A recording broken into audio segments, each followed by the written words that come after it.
Hello again, Taylor County. I'm Alex Renham. I'm here with Sam Gerkin running for County Commission. Sam, thanks for joining us on the program. No problem. Thanks for having me. Absolutely. And why don't you start out just telling the viewers a little bit about yourself? Sam Gerkin, born and raised here in Grafton. Graduated from Grafton High School in 1999. Went to college at West Virginia State College in Charleston. Played 4 years of baseball there. Came out with a communications degree. So after college, came back home. Youngest of three, and was the only one of my siblings to come back home, and did find a home in 2004 at Toothman Ford with JR and the gang out there, and this month makes 14 years. So 14 years in the business there, and plan on being here the rest of my life, raising a family, father of two, and love Taylor County, and that's where I'm going to be. Great. So we already mentioned it's County Commission. I think everyone has in their mind what a county commissioner does or is or the role. Can you say a little bit about what's your perspective of what a county commissioner should do? I mean, as a county commissioner, I believe you're the leader of the county. I'm sure you delegate. I know you delegate where the funds are going for taxpayers' dollars, but I think it's our job and your job as a county commissioner to try to expand growth in the county and try to promote business it's already existing in the county and invite new business to the county as well. So it's the development of the area. So it's crucial to the survival of an economy. That makes sense. So if give us an example. You talk a little bit about your history, but tell us about an experience, a challenge, a role, a job, something that you've experienced in the past that you think has helped prepare you to be an effective leader for Taylor County. Well, I mean, when it comes to that, like my background in sports, I mean, playing 4 years of a college sport, you really do learn how to operate as a team.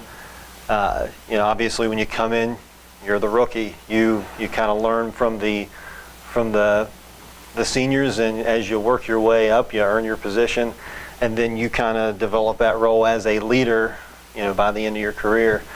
And when it comes to that in the sales industry, it's kind of the same way. You kind of start green and then work your way up through the ranks, and after you're there for a while, people kind of look to you as being a leader of that place, and then you develop that role. And I've been in that leadership role now for quite some time, and it's a good place to be, and I think it does give me some experience. I am young, but also very seasoned as well when it comes to dealing with the public on a daily basis and dealing with people. And I love dealing with people, and that's why I do what I do. Great. So let's play this forward. Let's say you're elected. Congratulations. What is your number one priority going into your term? Number one priority going into my term would be obviously keeping what we have. I think we are on the right path in a lot of ways in the county, and let's keep what we have first and foremost, and then try to build off of that. I mean, we've already had people wanting to come to our county from multiple states around. We have extremely attractive natural resources in the lake and in the river, and the history of the town with the Mother's Day being founded here and all that. So I mean, we have a lot of good stuff going for us. We are centrally located even in the region. I mean, Morgantown, Clarksburg, Fairmont seem to be growing exponentially, so I think that's a good opportunity for us to grow as well along with them. Yeah, it makes sense. So let's play that forward a little bit, and after a term or multiple terms, whatever it ultimately ends to be, and you say, okay, I've finished my work here as a county commissioner, what would you like for your legacy to be? I'd love for my legacy to be the guy that turned things around, that got Grafton, Taylor County back on track. Throughout the last 20 years, even since you and I have been in school, we've seen businesses leave rather than develop. So, kind of stop the bleeding first and foremost, then get businesses to want to come back in here. People are wanting to come already because they're kind of, especially the outskirts of our county is already expanding. So now giving them a reason to come on in closer to the internal parts of the county and the town to spend their money basically, and support the businesses that are here, grow the businesses that are here, and let's have some industry that we can provide jobs for these people as well, so they don't have to go out of town to work, so maybe they can come in to, and stay here to work and play. Yeah, for sure. So you mentioned some of the advantages that we have, but what's our biggest challenge we're facing as a county? I mean, a huge challenge that we're facing in the county is, the perception of it. People talk about Grafton, they talk about Taylor County, and there's kind of a negative persona, especially for people that don't live here. I don't want to live in Grafton. I don't want to move to Grafton. I don't know what exactly would be their struggle when it comes to maybe just the idea of we do have an old town. I mean, there are a lot of old buildings, old structures that probably need tore down by now. So I think it's just the appearance and the perception of what we have. So I mean, if we clean the place up, have suitable roads to drive on, so people that are working out of the county can get out to their jobs effectively and come back in, and people that want to come here for tourism and have a nice, beautiful drive-in rather than seeing trash all over the place and just a poor experience on their route to our county. I think if we get that cleaned up, then we're going to be on the right track. Yeah. So, and kind of one of the other challenges, I think it's at every level, and we, not proudly, but we are somewhat at the epicenter of this, and that's the opioid epidemic. Mm-hmm. And I think everybody's challenged at that, and obviously we're challenged at the county level. What do you perceive can be done, or what would you like to do from a county commission perspective to help either prevent, alleviate the results, all that? I mean, when it comes to the county commission on that, obviously we're going to be supporting our law enforcement, and they're the professionals. They're the ones that have to take care of the business day in, day out. It's tough. It is tough. I mean, I wouldn't want to be in that position to walk into a house that you don't know someone's going to shoot back, or what kind of drugs are being dealt in there. It's a scary situation. So I think you need to support the local law enforcement as much as possible, whatever they need when it comes to anything. I think that's our job, to provide them with the resources that they're going to need to solve this problem. Is the problem ever going to be solved? Who knows? Can it be controlled better? Absolutely. So yeah, we can do our best at providing them the tools that they're going to need for success, providing the manpower, the guns, whatever it may be. Yeah.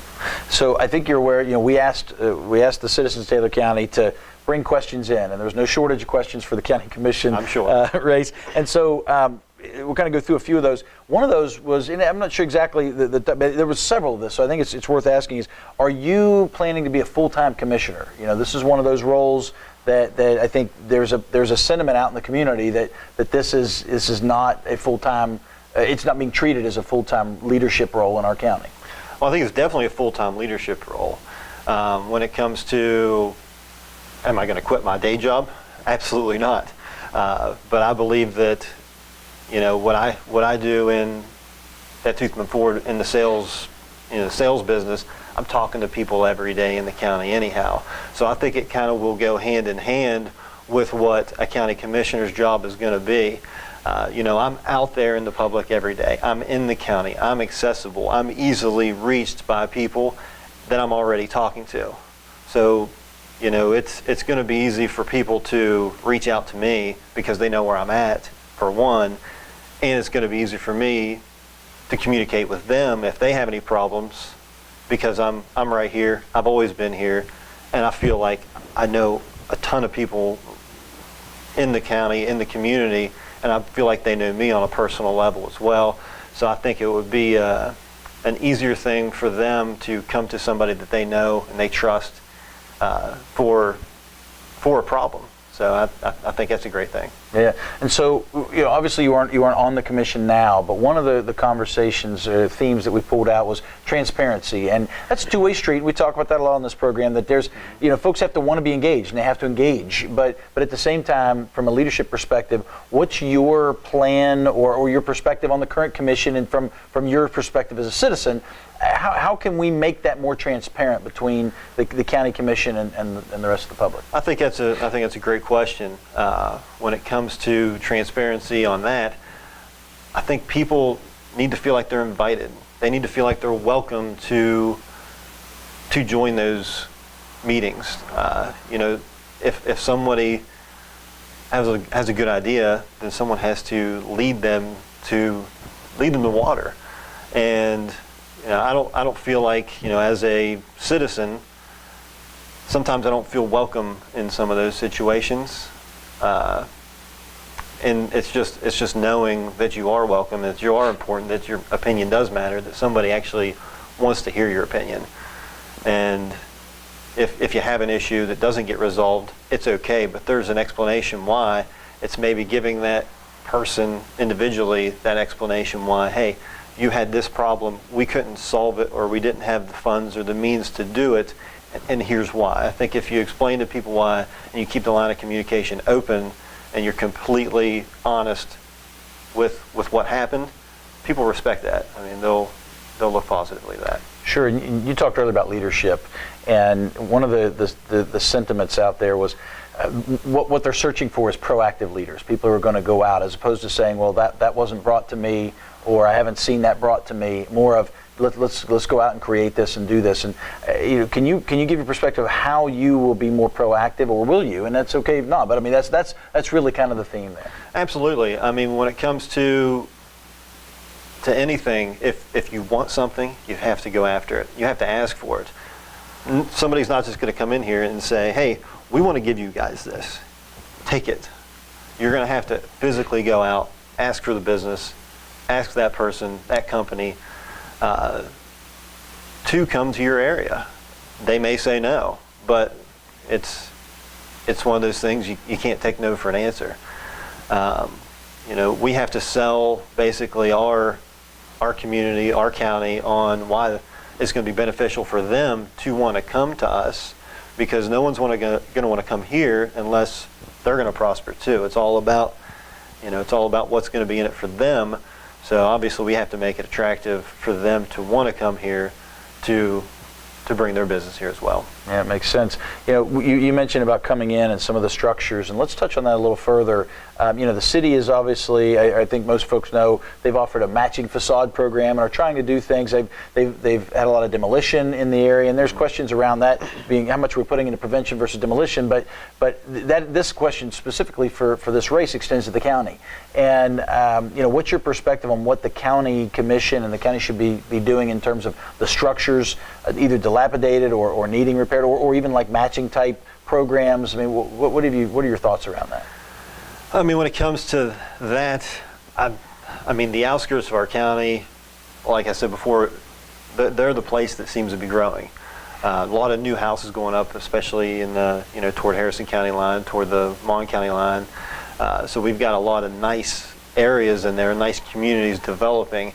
But when it comes to, I think just the drive is everything. I mean, if you're from out of state and you want a vacation someplace, on your road in, you're looking around, you're seeing what's around you, and if you see garbage piled up everywhere along the roads, and you're dodging potholes, and there's lines painted over top of the potholes, what did I get myself into? Where am I going? So it's one of those things where people want to have that positive experience so they can go back to where they're from and tell people, hey, this place is beautiful. It's not the perceived West Virginia you see on TV where there's people mud bogging in their yards and there's that too. The stereotypical stuff that you see on TV, because we get a negative vibe. Sure. No matter where. I mean, people think that we're Western Virginia still. It's a problem statewide, but I think to solve any problem when it comes to statewide or nationally, you got to start small. If you don't start small, you don't concentrate individually on each community, if they don't do their own part, then it's going to be impossible to do a part as a whole. Yeah.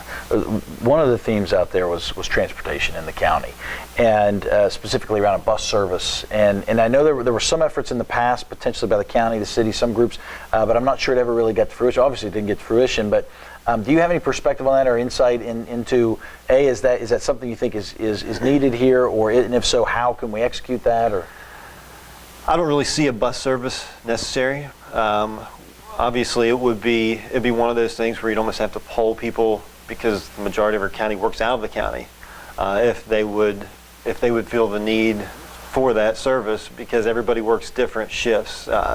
Everybody works at different places. So would it be utilized enough to have a benefit for it? I don't know that 100%, but I mean, just thinking off what I know, probably not. We do have the railroad. One cool thing that would happen, that Elkins and Durbin and Cass have is our railroad rides, and it's one of those things in the fall. People are coming here to see the leaves and stuff. So it'd be cool to go on a train ride. I mean, even locally. I mean, they used to do it when I was a kid. I remember riding the train when I was a kid. So it was a lot of fun. It's something you never forgot, and it's just something we don't do anymore. So there's a lot of things that we can, just little things that we can improve on, and then little things add up to big things. Yeah. Well, so your transportation, the other is lodging and even economic development here. But one of the themes out there was, hey, can we do some things? Because I think we've all heard that large chain hotels aren't interested in investing in our community right now, and where the demographics are. And honestly, when you look at it, it's hard to blame them.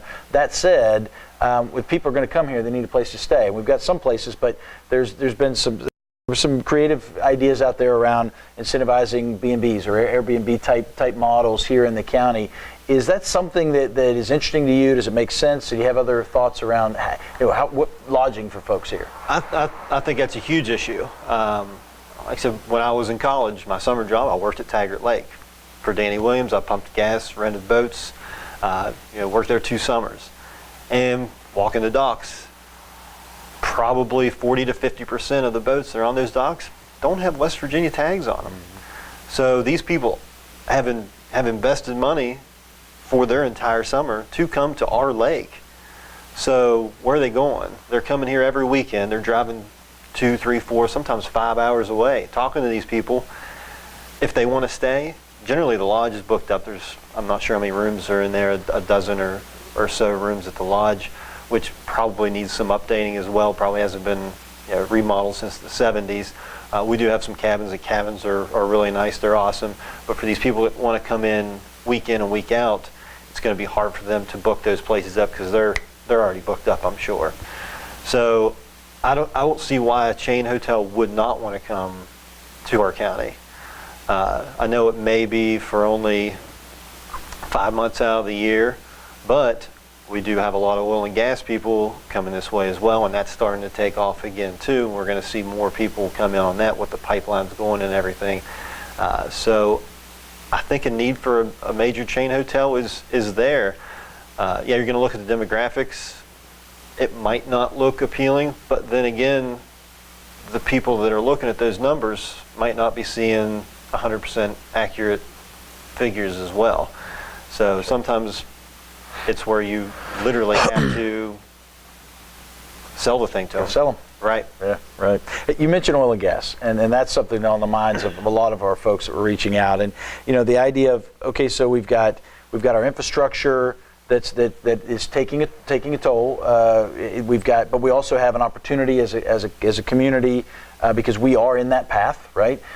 So from your perspective, what can be done, or what are you planning to do if you're on the commission to help us to take advantage as a community and not let history repeat itself to where we come in, there's a little boom and then it's gone, but also protect our natural resources and protect our infrastructure, or improve. Take this moment in time where prosperity is coming our way, where most individuals in the county probably don't own their mineral resources. They just don't. That was sold out from underneath of many people back 100 years ago. But what can we do to take this moment to move forward? And that really was the theme that a lot of people are really interested in. Yeah, I mean it's a lot of money. I mean, those oil and gas places, they bring a lot of money to the community, but also they bring a lot of wear and tear on everything else. The roads, they're getting water out of the river. So I think it's our duty to hold them accountable for what damage they're doing, and make sure that it's not directly affecting the citizens or the property owners, be respectful. And, you know, I think it's going to be our job to assure that they show some respect for the area, for the people, that they're just not going to come in here and walk all over us. So I think that's crucial to, you know, to make them clean up after themselves for one, and, you know, pay people a fair wage for their resources if they own them. But if you don't own them, obviously they're going to be harvested. But I mean, I don't know exactly how it works when it comes to when they're getting that gas out, where it goes, and how our utilities are as high as they are when they're pumping the gas right out from under our feet, and you still have a $300 gas bill at the end of the month. So I mean, I don't know exactly. I'm not savvy enough on where that money actually goes to and how the utilities are diversified and all that good stuff. But it's something I can learn about. It's something I can research a little bit more and dig into. But that's something I don't know a whole lot about, but be more than willing to explore that a little bit further. Great. Yeah. Well, as is customary on this show, we offer the candidate the last word. What is it you'd like to tell the people of Taylor County? I'd love to tell the people of Taylor County that you know, one thing that I can say about myself is I'm a hard worker. I've always worked hard. I was raised that way, and you know, I may not have the answers for everything, but I'll be more than willing to work with the people directly, communicate one-on-one with everybody if they have any issue at all, and I can promise you I'll give 100%. When I dive into something, commit to something 100%, it's all the way. So you know, I'll go to bat. There's no doubt about that. Great. Sam Gerkin, County Commission, thanks for coming on the program. Good luck. Thanks, Alex. Appreciate it.